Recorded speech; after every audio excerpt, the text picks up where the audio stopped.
They usually make you put up your phone, but I was charging mine today, so I luckily had it, and it was just normal, and then bang, bang, bang, hard lockdown.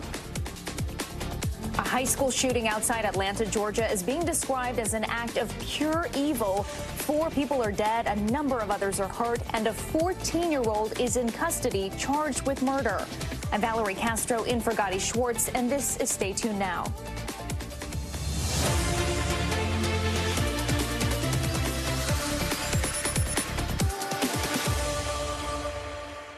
All of this happening barely a month into the new school year. Here's what we know so far. The shooting happened at Appalachia High School in Barrow County this morning, a suburban area outside Atlanta, leading to a soft lockdown for all schools in the area.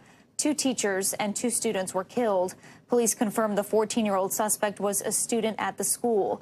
They also described the situation as chaotic as they work to reunite families with their students and get medical help for those hurt. At one point, a medical chopper was seen at the school as students and families flooded the football field. Listen to what one student had to say about the moment they heard gunfire and were able to leave campus. It was like over a period of a minute that the gun actually fired. But you could hear that other classrooms were like struggling, and like people were like yelling, people were scared. And when I was walking down the hall, they left a door open.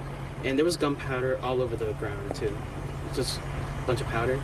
And you could just see, like, I saw like a huge puddle of blood in the classroom, and that really, it like dropped my stomach. It was heartbreaking to see that.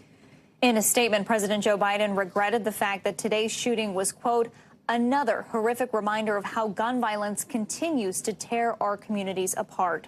NBC News correspondent Jesse Kirsch joins me now from Winder, Georgia. Jesse, a vigil started just about an hour ago there. What is the mood like, and how is the community reacting to all of this?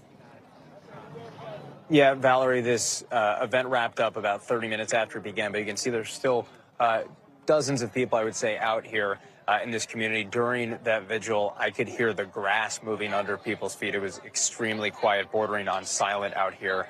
As people had their heads bowed in prayer. You can see some people wiping their eyes. Clearly a somber, emotional time for this community. Here's part of what we've heard in this community today.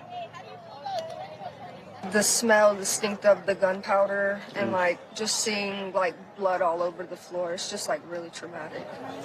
You grew up with this being something we drill for, Yeah. and what's it like when it actually comes to your home? It's really terrifying. It's like, how could somebody so young do that?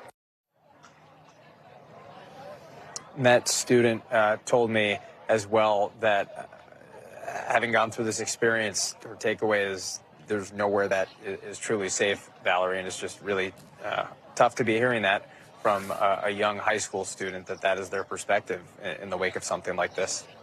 Yeah, and unfortunately, it's something that we have heard before in other similar school shootings like this. What more do we know about this shooting and the suspect in this case?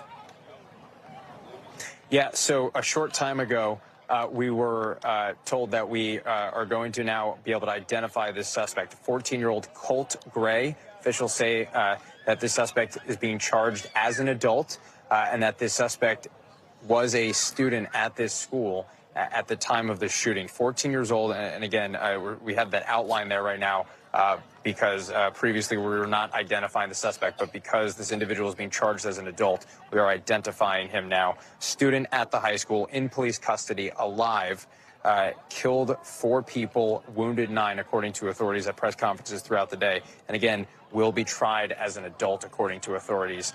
And that's what we know at this time as we continue to learn more about the circumstances. There is a press conference expected within the hour, Valerie, so perhaps we'll learn more about the circumstances of the shooting, what kind of weapon was used, how the weapon got into the school, anything of that nature, how the suspect got his hands on the weapon. But at this point, a lot of unanswered questions here. And Jesse, we know tonight there are families who have lost loved ones, families who have loved ones who are in the hospital. What do we know about the victims and how those who survived are doing? Yeah, so we know that there were 4 people killed, 2 students, 2 teachers, according to authorities, and also 9 people injured who were shot and are recovering and alive. What I can tell you, Valerie, again, from that conversation I had with young lady who says she is a student, a 15-year-old student at the school. She described smelling the aftermath of a shooting, seeing blood in her high school, and that is the reality for this community tonight, as many people gathered here. Dozens came together here to honor those who were injured and those who lost their lives. Again, just a somber tone here. And what I can tell you is when you look up at it, a picturesque early fall evening, late summer evening, but it is certainly under a cloud of tragedy here tonight. All right, Jesse Kirsch in Winder, Georgia for us tonight. Jesse, thank you for your reporting. Let's bring in NBC News law enforcement analyst Cedric Alexander. Cedric, with the suspect now in custody, what does the security response look like over the next few days to keep the community safe? Well, I think one thing is going to be very important is that the local authorities there keep the community informed as to what's going on as much as they can without compromising the integrity of the investigation. But having that open communication, giving some timelines around what happened, type of weapon used, et cetera, as much as they're able to share with the community, helps the community to feel safe when the police department is communicating with them. You're certainly going to see an uptick probably of more security around schools for any copycats that may have some thoughts of doing something egregious. But I think the bigger concern here is really for people mentally and emotionally to feel safer. And the more that they're able to get information from their local police, it really plays a significant difference. And Cedric, earlier today, as this was all unfolding, we saw medical helicopters being called to the school, ambulances. At this point, you know, we've seen this happen before. Is that now standard protocol in situations like this, or does it indicate there could have been, you know, victims with major injuries? Well, when you have a school shooting call to go out and then officers on the scene report there has been injuries there, it's going to be all hands on deck. And so certainly you're going to get EMS from adjoining and contiguous cities and counties who are going to come and join under mutual aid agreements. Everyone's going to be in total support of each other. And yes, you're probably going to get air flight, medical flight to come in too, particularly if you have some injuries that appear to be really, really life-threatening, where they need to be airlifted and taken to a Trauma One center. We know the suspect is alive. He is in custody. What factors will investigators take into account to determine a motive and how a teenager was able to pull this off? What is going to be their first priority when it comes to this investigation? Well, this is going to be an ongoing investigation that's going to go beyond today and next week and next month. Certainly be able to talk to his parents or guardians and neighbors. Potential search warrants served on the residence where he may have been living before his incarceration. Talking to neighbors, talking to family members, talking to friends, just trying to gather some evidence as to what would have led a 14-year-old young person to commit such egregious acts. So that's going to be more long-term. But I think over time, as that information is gathered, hopefully that'll be shared with the media so that can be shared as well with the community. So if there are things that can be done to intervene and try to get in front of these type of events where someone may be struggling mentally or emotionally or psychologically, is going to be helpful to circumvent these types of events in the future. All right, Cedric Alexander, we appreciate your insight into this. Thank you. Thank you for having me. Now turning to the 2024 election. Both candidates were out on the trail today and both were quick to respond to the Georgia school shooting. Harris said children should not worry about shooters bursting through the door of their classroom, with Trump lamenting they were taken too soon by a, quote, sick and deranged monster. And while Harris was in New Hampshire today pitching a new tax break for small businesses, the former president is in Pennsylvania, where early voting begins in just less than 2 weeks for a Fox News town hall hosted by Sean Hannity. And here's a snapshot of things. 62 days before the election, Harris maintains a lead over Trump in 4 out of 6 battleground states. Let's start with NBC's Garrett Haake with more on what to expect from former President Trump's town hall tonight. Valerie, this event tonight is what's left after Donald Trump said he agreed to a Fox News debate and Kamala Harris never did. Instead of a debate, Trump is going to have this town hall hosted by Sean Hannity. Now, I expect these questions will be fairly friendly, but this event serves two purposes. One, Trump gets a little bit of backdoor debate prep. Anytime he's taking questions from voters, it'll be perhaps a little bit more challenging for him than responding to the questions he gets from more friendly media. The second is it's in Harrisburg, Pennsylvania, the central part of the most important battleground state, where he can draw a little bit of an outside audience, get a little bit more attention. I've covered multiple Trump events in Harrisburg. I think that's a part of the state that his campaign sees as especially fertile for drawing out the kind of voters that they're trying to win over. Now, I think some of the things we're watching for tonight, how much does he get into his economic plan, which he's supposed to roll out tomorrow at the Economic Club of New York City? And what, if anything, does he say about this shooting at that Georgia high school today? His campaign has offered no plan on stopping school violence. He's not even talked about it this election cycle, has barely talked about it since he was president back in 2018 when the Marjorie Stoneman Douglas shooting happened in Florida. Does he get drawn into that, and do any of these answers illuminate for us the way he is going to approach his debate against Kamala Harris in a race in which he seems to be running out of time to turn her momentum around? Valerie? All right, Garrett, thank you. As we mentioned a moment ago, Vice President Kamala Harris was in New Hampshire today rolling out a tax break for small businesses and startups and telling the crowd that Trump also wants tax breaks, but just for the nation's wealthy. NBC's Gabe Gutierrez has more from New Hampshire. Yeah, Valerie, Vice President Harris coming here to New Hampshire, obviously not a crucial swing state, but a stop that shows just how critical some of these down-ballot races will be across the country. Riding a wave of Democratic enthusiasm, but under pressure to detail her policies, today Vice President Harris unveiling new proposals on a top issue for voters, the economy. It's essentially a tax cut for starting a small business. Harris proposing a series of new benefits for small business owners, including up to a $50,000 tax deduction for startup expenses, 10 times what's currently allowed.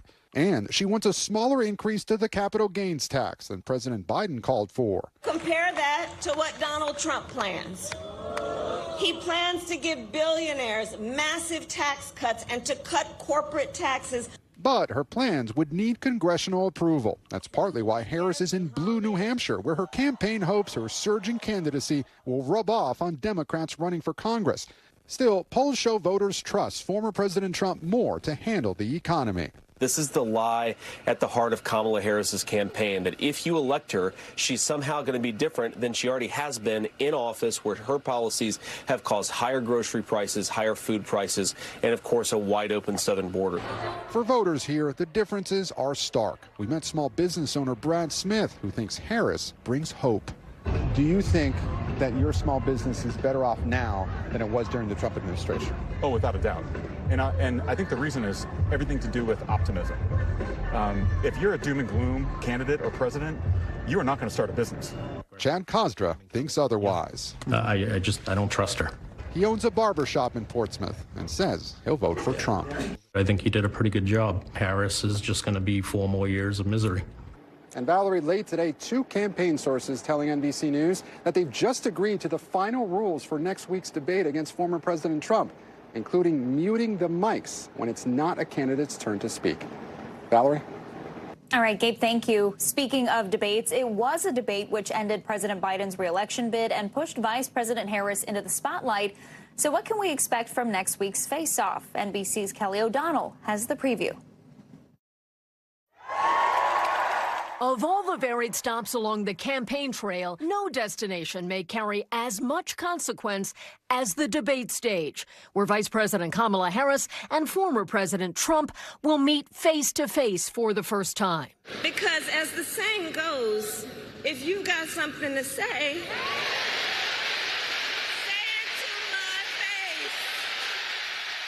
much has changed since Harris sparred with Mike Pence 4 years ago. Whatever the vice president is claiming the administration has done, clearly it hasn't worked. Beyond a wayward fly, that debate featured a Harris tactic that she has used to quiet protests.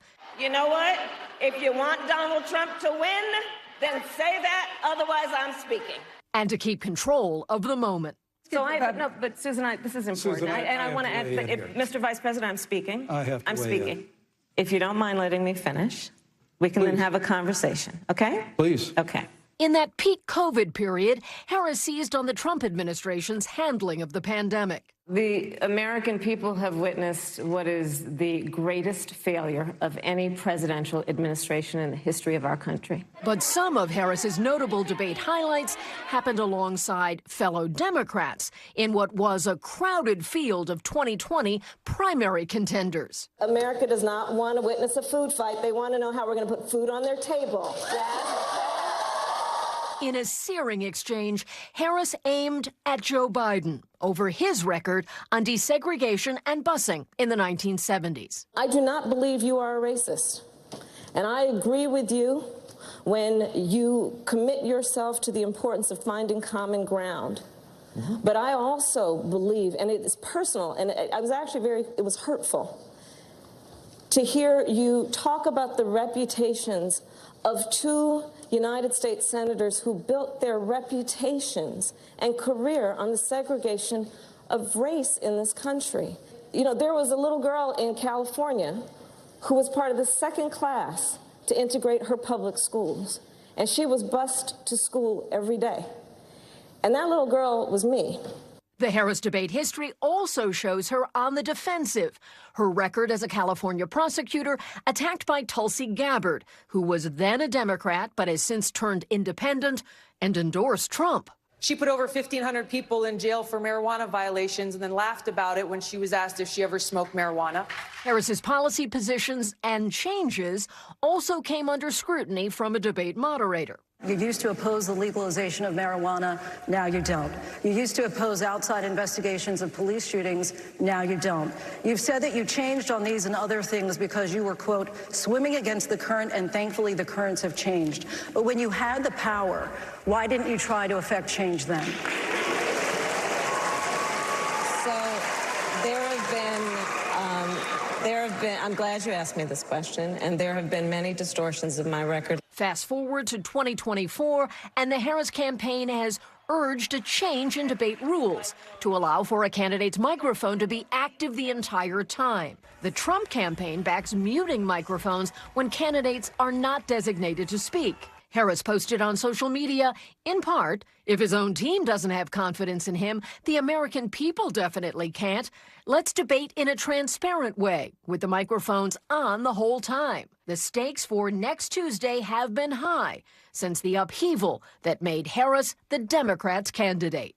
But I'm ready, and I think the voters deserve to see the split screen that exists in this race on a debate stage, and so I'm ready. Let's go.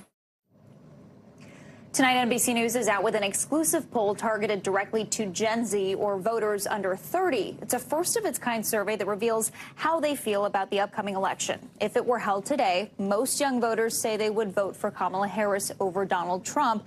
That's not too surprising, given the Democratic candidate usually wins the youth vote. The poll also finds that Gen Z thinks inflation and the cost of living is the most pressing concern facing them right now.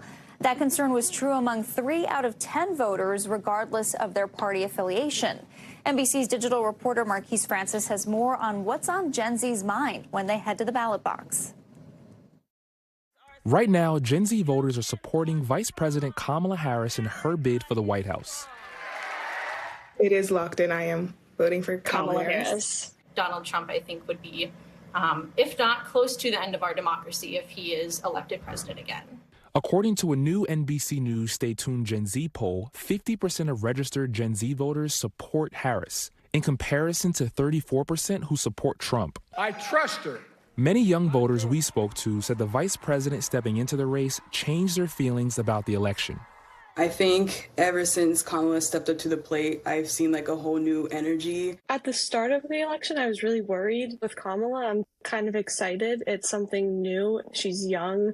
Age, something young voters say matters, with 73% supporting setting a maximum age limit for candidates to be eligible to run for president. I think it should be across the board. I think when it comes to Congress, they also need age limits. We have several people on both sides of the aisle who I think belong in a nursing home at this point. A candidate that is almost 80 years old, has no idea what it's like to be in my shoes. And the number one issue they say they care about right now? The economy. I hate to say it, but I am living paycheck to paycheck. I still have to work a second job to pay my rent. Young voters put inflation and cost of living as their most important issue, followed by threats to democracy and abortion.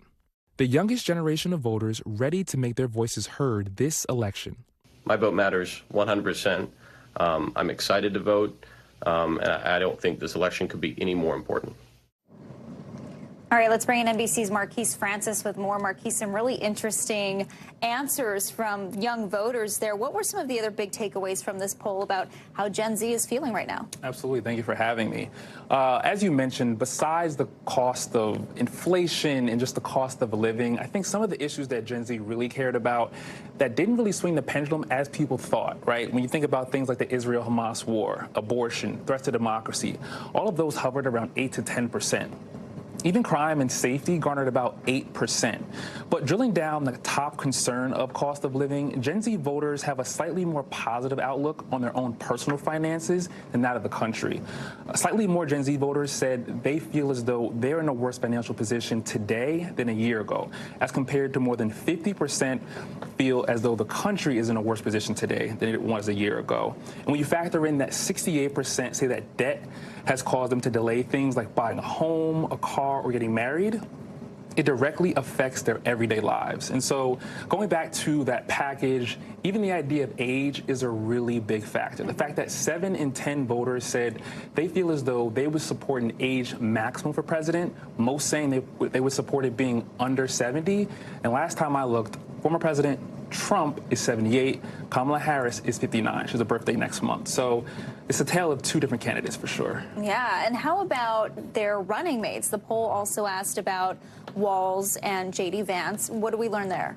Yeah, I mean, so between Trump and Kamala Harris, we had a 16-point gap, and it even widens when you go down to the VP picks. Trump's choice of J.D. Vance has a 32% positive rating and a 47% negative rating compared to Harris's choice in Walz as a VP pick, who has a 55% positive rating and a 25% negative rating.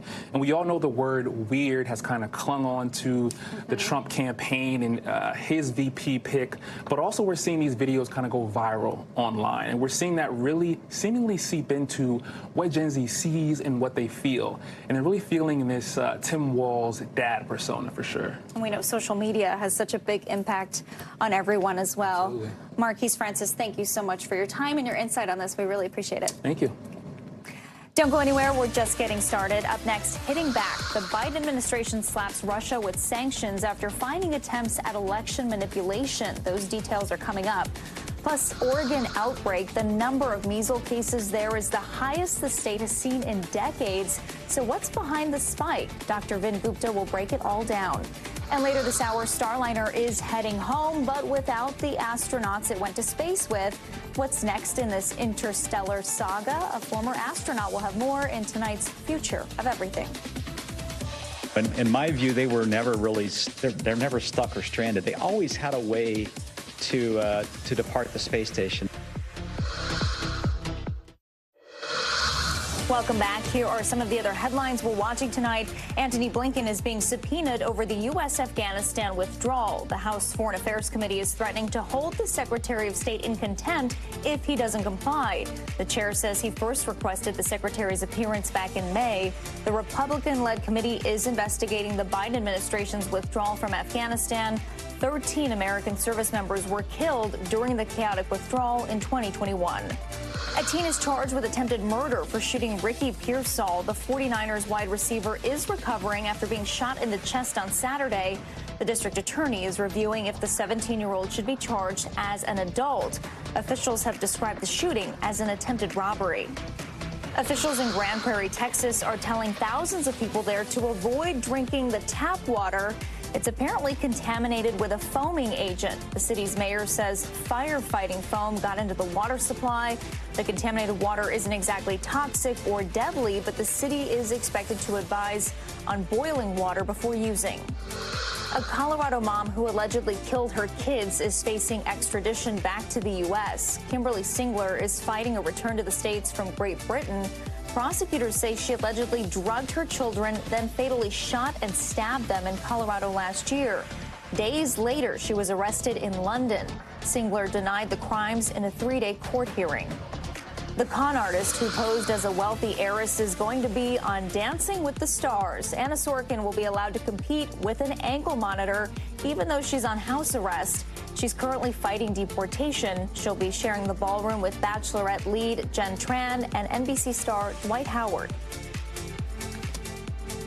Now to the indictment of 2 Russians accused of trying to influence American politics by spreading Russian propaganda on social media. The news coming just a day after an ex-top New York aide was arrested and charged with being a Chinese spy. NBC News correspondent Stephanie Gosk shows us the latest in how foreign countries are aiming to steer the outcome of the U.S. election.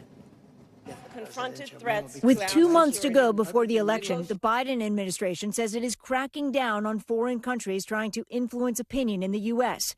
The target today, Russia. The DOJ announcing the seizure of 32 internet domains used or sponsored by the Russian government, it says, to spread bogus news stories.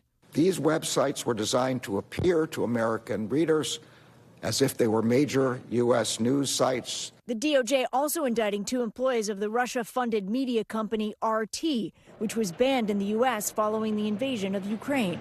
Since at least last year, RT has used people living and working inside the U.S.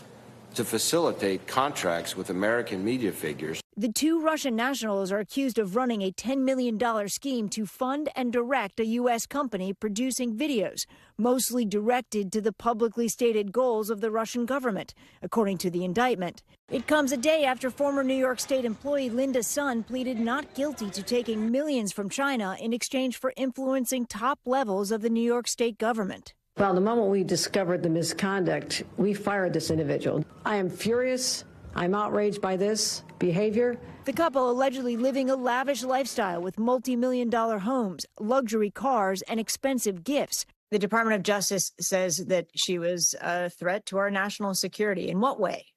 Well, agents of influence are subtle. They're difficult to see. While they don't steal secrets, they can alter information. The U.S. government says it's not just China and Russia, but also Iran, and their efforts to influence the election are only ramping up. The Justice Department's message is clear.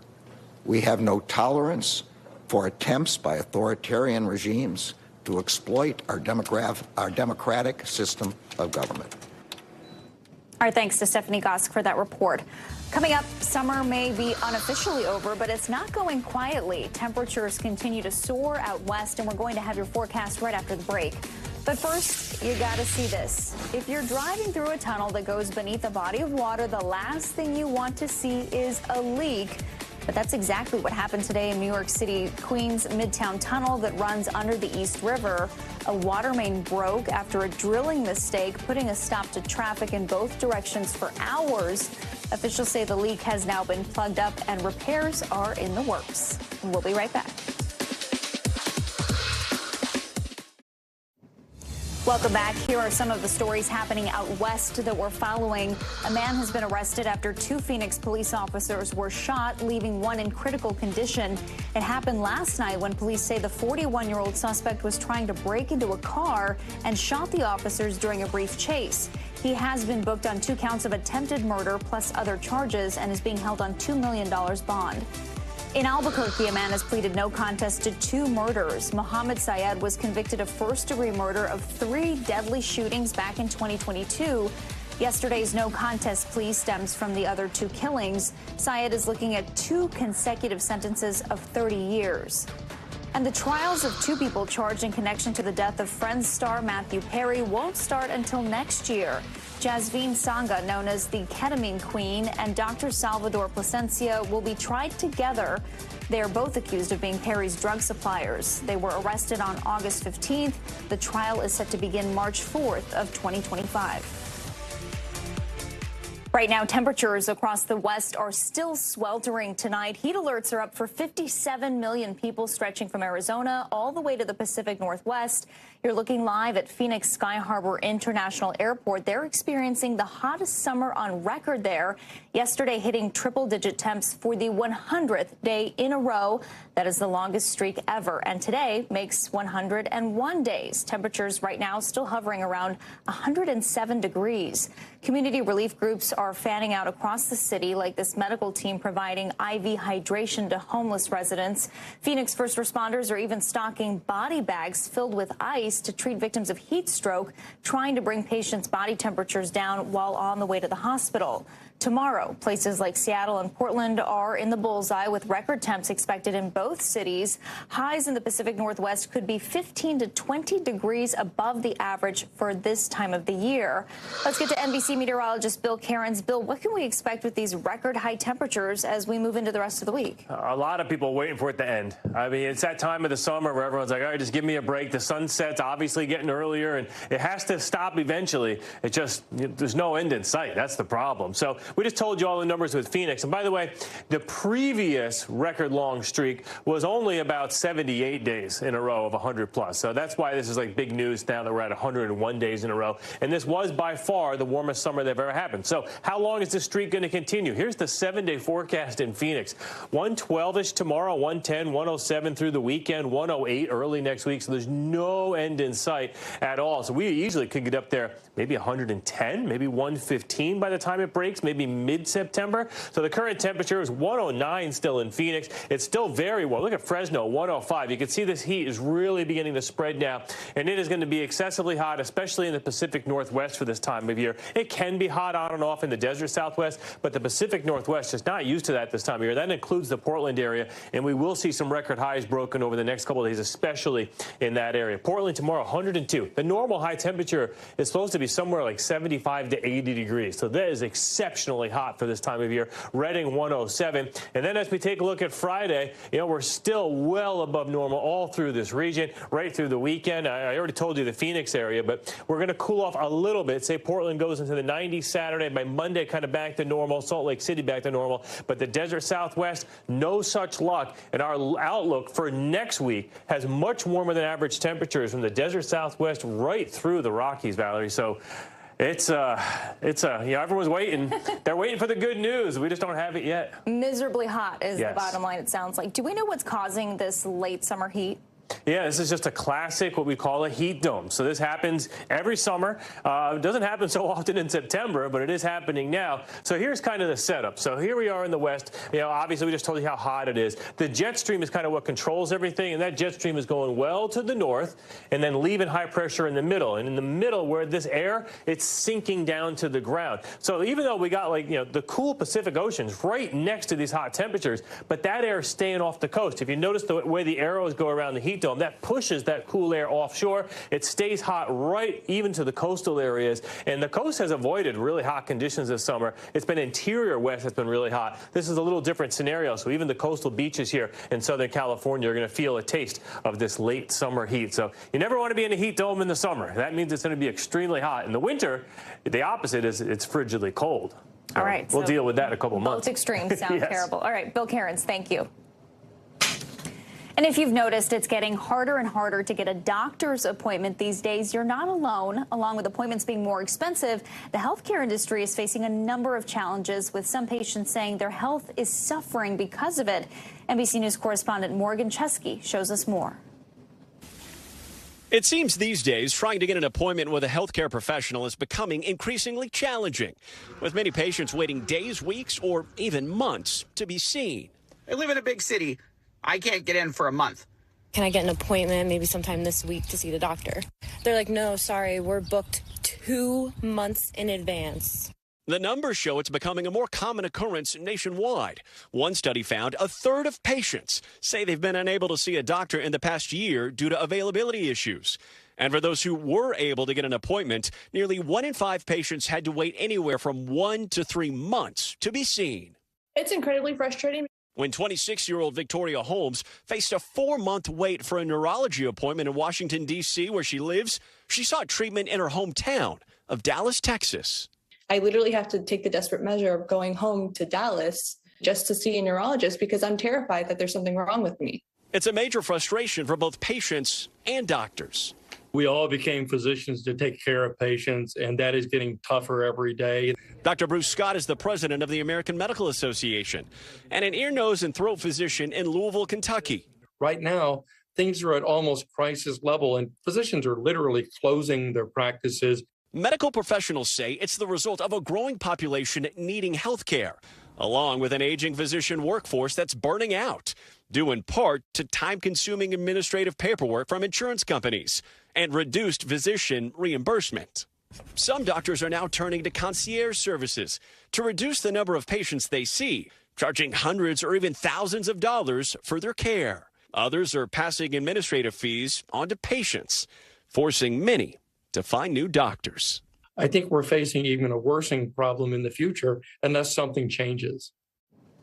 Our thanks to Morgan Chesky for that report. Now to new concerns over measles as Oregon reports the largest in-state outbreak in 3 decades. Officials in Oregon say 2 people have been hospitalized and all those infected were unvaccinated. But back in 2000, the CDC declared measles eliminated here in the U.S., even though outbreaks and cases still pop up every year. Now, the CDC says nearly 1/3 of measles cases since the COVID pandemic have occurred in the past 3 months. Let's bring in NBC News medical contributor Dr. Vin Gupta to talk more about this outbreak. So, doctor, why has there been an uptick in measles cases, especially when it comes to younger populations? Well, Valerie, in the lead up, you said it, which is that unfortunately we're seeing these cases amongst unvaccinated children. We've seen the rate of medical exemption in kindergartners, places like Oregon, jump from, say, 1% just about a decade ago to now almost 10%. That's the explanation, unfortunately. Very contagious virus. And unfortunately, what we're seeing here is there's a lot of medical exemptions, a lot of unprotected children. And how important is it for infants and babies to be vaccinated against measles? Is this something that the doctor's office offers when kids are getting their recommended vaccinations? Yes, absolutely. My wife's a pediatrician. You know, we always talk about the vaccine schedule for children that's heavily recommended by the CDC and others. Measles, mumps, and rubella for all the parents out there of young kiddos. You'll remember, this is something that's part of a routine vaccine schedule for your child. It's a 2-dose vaccine regimen. It's something that we highly, highly recommend. And it's something that's required in many parts of the country, especially if you want to send your kids to school. And so this is, and the reason, to answer your question, what we've seen is that unprotected children are at very high risk of getting hospitalized and in some cases even dying. We also see that with pregnant women that are unvaccinated or those that are medically higher risk. So if you're medically higher risk and unvaccinated, measles poses a serious threat to your health.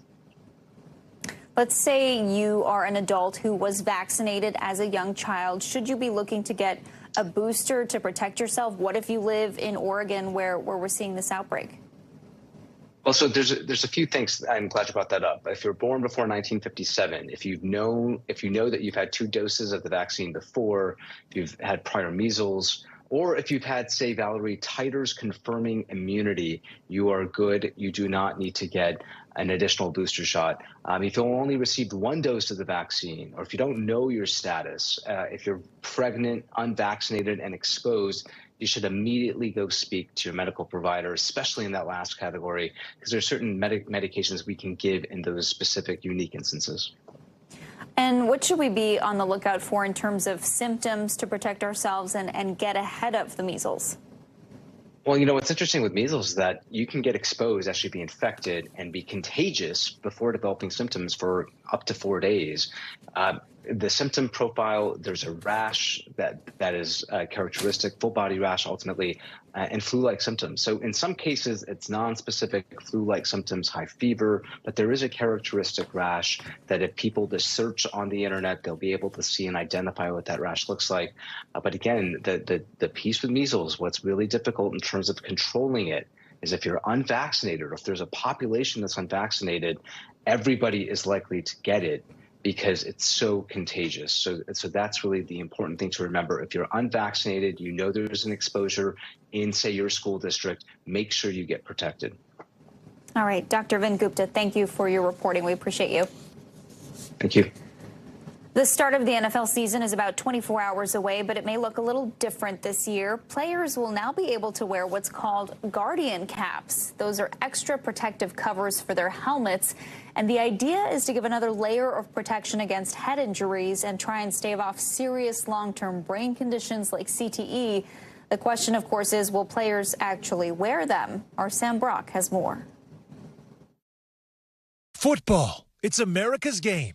With the biggest crowds, the biggest place, and the biggest hits. But this season, the NFL is taking additional steps to protect its players from the impact of all those blows, allowing them to wear guardian caps during regular season games. It slips over a helmet and softens the impact by up to 33%, according to the manufacturer. The question now, will the players actually wear them? This is a guardian cap. Colts tight end Kylan Granson plans to. All it is essentially a little extra padding on the exterior of the helmet. And he's hoping his stance rubs off on others. Prioritize your safety because, it's a hard game. It's hard on the body. And, there's life after football. But some other players in the rough and tumble world of the NFL have scoffed at the idea of extra protection. One player writing on X, "These caps make no difference." Another simply saying, "Ew." Do you think the primary pushback from people is just it looks weird? Some of it definitely is. It looks kind of silly to them. My health takes precedent over aesthetic and look or comfortability. Guardian caps first appeared on the practice scene in 2022, the NFL ultimately requiring them for most positions, but there was no option to wear one in a game until now.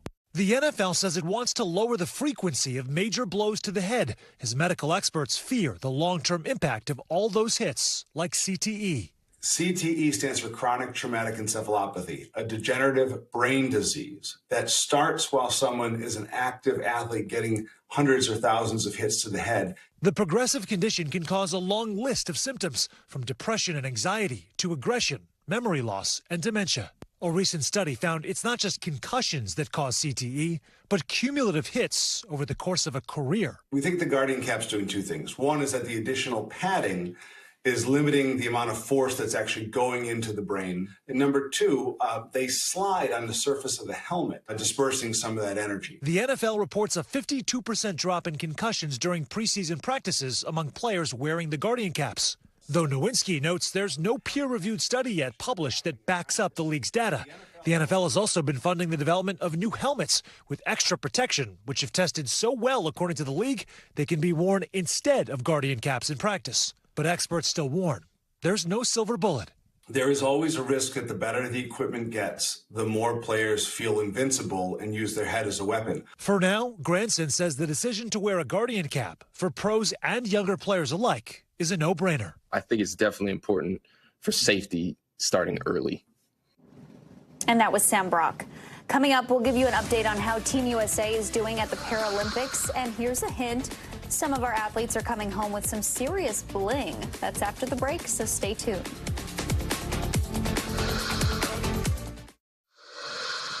Welcome back. Let's take a quick look around the world. A Russian drone and missile attack early this morning killed 7 people in the Ukrainian city of Lviv. 4 of the 7 were members of the same family. Over 150 buildings were also damaged in the attack, including historical sites. It comes just a day after the deadliest single attack this year when Russia hit a military institute, killing 50. Environmental activist Greta Thunberg has been arrested again, this time in Denmark. Police arrested her and 5 other people at a protest against the war in Gaza. Thunberg posted a video on Instagram at the University of Copenhagen showing the protest. Campus protests have flared up around the world in the 11 months since the Israel-Hamas war began. Pope Francis's trip around Asia has officially begun with the first stop in Indonesia. The Pope had a packed first day meeting with the president and other Indonesian officials at the presidential palace, then visiting Catholic priests at Jakarta's main cathedral. Throughout the day, the Pope's remarks revolved around promoting harmony between different faiths and cultures. And in Paris, Team USA's youngest para track and field stars earned some more gold hardware yesterday. Ezra Freck and Jaden Blackwell won their second gold medals of the Paralympic Games. Freck dominated in the high jump T63, while Blackwell tied his own world record and took home the 400-meter T38 title. Frustration was fueled today across Israel for a fourth day in a row. People there grieving the loss of the 6 hostages found dead in Gaza over the weekend, now begging Prime Minister Netanyahu to sign some sort of hostage deal, but apparently he's not budging.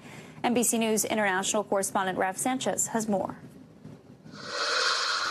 Hey there, an embattled but defiant Prime Minister Benjamin Netanyahu tonight making his case to the world, holding a rare press conference in English for the foreign media. We were there. This is a prime minister who is facing intense pressure after 4 days of large-scale protests, demonstrators demanding he make a deal to free the remaining hostages in Gaza. But the prime minister doubling down on his insistence that Israeli troops need to stay on the Egypt-Gaza border, that sensitive zone known as the Philadelphia corridor. He says if Israel leaves there, Hamas will rearm. But his insistence has become a major stumbling block in these negotiations, which now appear to be pretty seriously stalemated. And many of the families, or some of the families, of those 6 hostages killed last week say Netanyahu's refusal to make a deal cost their loved ones their lives. I put a question to the Prime Minister earlier. Take a listen. I can understand the great torment that the mother of this murdered hostage feels. I can understand her rage. I can understand her sorrow. So I'm not going to stand in judgment of that. I'm not going to argue with it. I'm just going to talk about the facts. I'm committed to getting all of them out. I got more than half out and more than half of the hostages alive out because we employed the pressure points. We leave the pressure, we're going to get no one out. So at this point, the Prime Minister adamant that Israeli troops will stay on the Philadelphia corridor. He says that if they don't, it will relieve pressure on Hamas to release the hostages. That is not a position shared by many of the protesters, by many of the families of the hostages. And the United States is today saying there are pathways to ensuring Israel's security needs without keeping Israeli troops on that border. Back to you. All right, Raf Sanchez, thank you. Before we go, it's time for the future of everything. Boeing's Starliner spacecraft is headed back to Earth, and it's empty, leaving 2 astronauts at the International Space Station. We'll tell you what NASA is saying after the break.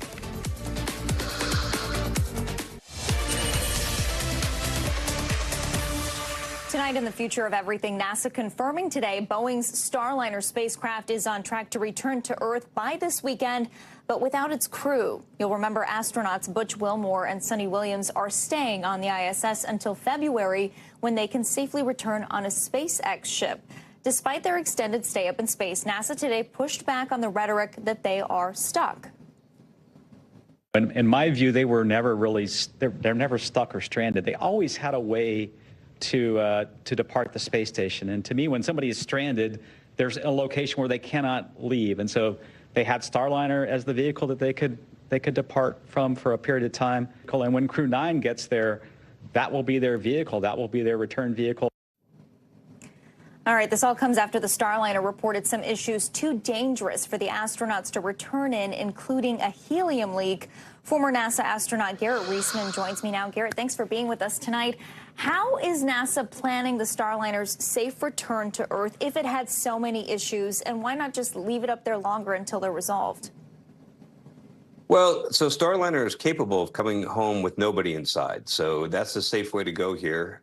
They don't have to come home on Starliner. There is another option, so that's why NASA decided to keep Sonny and Butch up there. Starliner will depart. It will quickly depart from the space station and minimize the heat load on those thrusters to make sure that that it doesn't risk hitting anybody on board the space station. And then it will come home exactly as it had intended to, just with nobody inside. You know, I would bet good money that it will go just fine. And Starliner will come home on Friday and land, and Butch and Sonny would have been fine. I would bet good money on it, but I wouldn't bet my life on it, you know, unless I had to. And they don't have to, which is exactly why they're pursuing this course of action. And we know they were only supposed to be up there a matter of days. I think it was 10 days. Obviously, that time has come and passed. Do you agree with NASA's assessment that they are not stuck in space? Well, it's semantics. As Steve Stitch said in that video, if they had to, they could come home in Starliner up until this point, and they have a backup plan to get them home in the Dragon that's up there right now. If something should happen, an emergency in the next couple weeks before the new Dragon comes up, there's always a way to get them home if you have to. But you always want to pick the least risky path. And I agree completely with NASA in their decision here to choose a path that is the most assured of success and the safest possible path. And that's what they're doing. So whether they're stuck or not, it's really just terminology. I keep thinking about their mindset. Obviously, they had it in their minds that they would be up there for a certain period of time. That deadline came and went. What are they thinking now? What would you be thinking in that situation, knowing that you sort of have a return date, but it's not going to be until next year?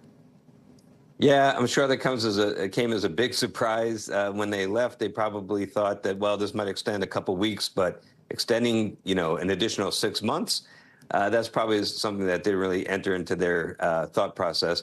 But once you're up there and confronted with this circumstance and you understand how you got here and why, then you have to go through a certain transition and say, okay, I'm no longer doing a short duration test flight. I'm now part of the space station crew, a long duration flight, and I'm going to make the most of it. And that's where Sunny and Butch are. I've been in touch with Sunny over email, and I can tell you that she's fully made that transition, and she's pretty upbeat about the whole thing, really. All right. Garrett Reisman, we appreciate your insight tonight. Thank you so much. My pleasure. Good to be with you. That does it for us tonight. I'm Valerie Castro. We'll see you tomorrow, but until then, stay tuned now. Thanks for watching. Stay updated about breaking news and top stories on the NBC News app or follow us on social media.